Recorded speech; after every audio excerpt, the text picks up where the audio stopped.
Alright, today we will be having our example or discussion about the rectilinear motion. The, the problem says that the height above the ground of the ball is dropped from an initial altitude of 122.5 meters.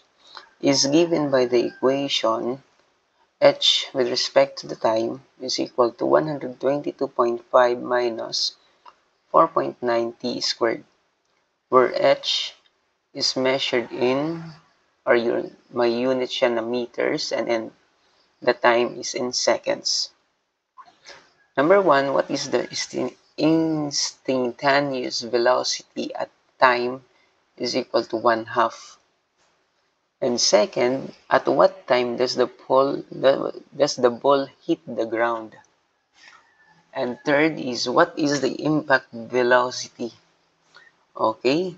So, yung problem dito is dapat alamin muna natin kung ano yung mangyayari.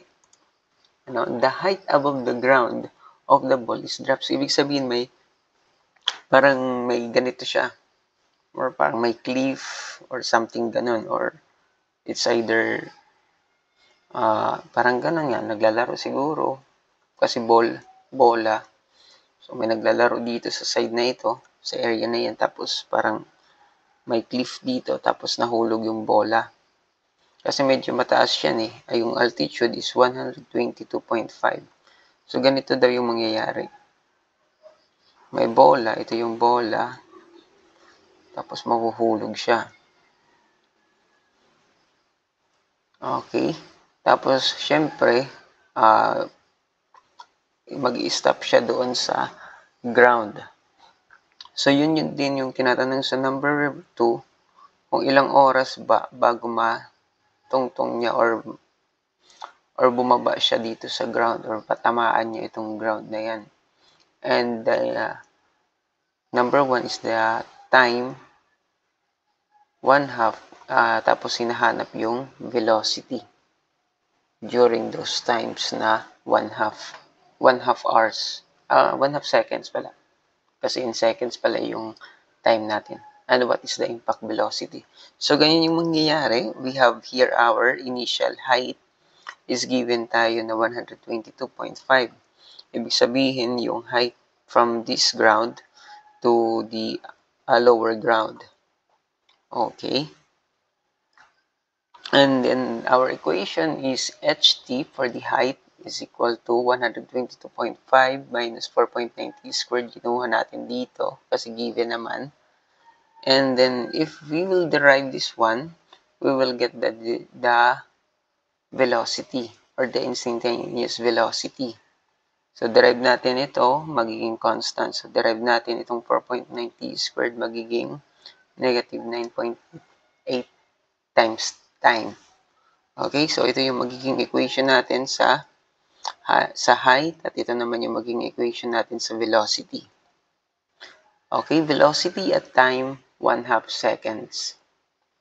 Okay, kunin natin yung formula dito sa velocity. The velocity is equal to 9.8 times 0.5 and that would give you negative 4.9 meter per seconds. Okay, ganun lang siya, no? And then time to hit the ground. So the time to hit the ground where your ht or your height is equal to 0. May hit mo na siya dito kasi wala na siyang height kasi mag-0 na yung height niya.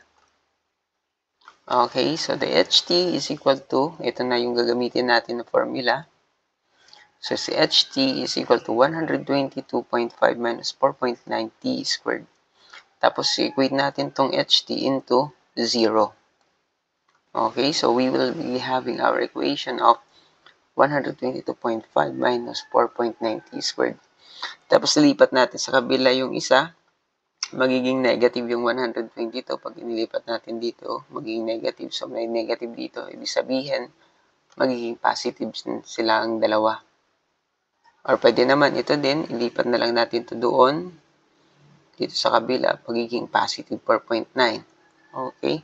So, mangyayari is matitira dito yung t squared, 122.5 divided by 4.9.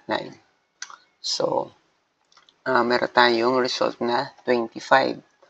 And square root natin yung 25, square root of 25 kasi lilipat natin yung square dito sa kabila.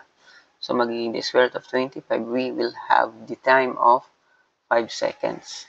So, the time to hit the ground is equal to 5 seconds. Okay, medyo mabilis, ano? Mabilis kasi 5 seconds lang.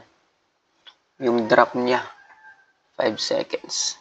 Okay, so ito naman, problem number 3, what is the impact velocity? So, yung tinatanong dito is yung impact velocity. Yung magiging impact niya dito, di ba? So, dapat alam mo yung formula for the impact velocity. If you finish in physics or kung na-discuss nyo to sa physics, so, at least alam mo yung magiging formula ng impact velocity. So, what is the formula for the impact velocity? We will have the impact velocity is equal to the square root of 2gh, where your g is your gravitational acceleration. Yung gravitational acceleration mo na 9.81 or 9.8, depende sa, pero yung acceleration natin is, yung g is equal to 9.81 meter per second squared. And your height is your height given. Okay, substitute natin that the square root of 2 times 9.81 times the height of 122.5. And they will get the value of 49. Actually, may point pa yan na 49 point something, pero hindi na natin nilagay yung decimal place. So, nilagay ko lang dito is 49 meter per seconds. So, this is how we get how to solve the rectilinear motion in a vertical motion. Okay?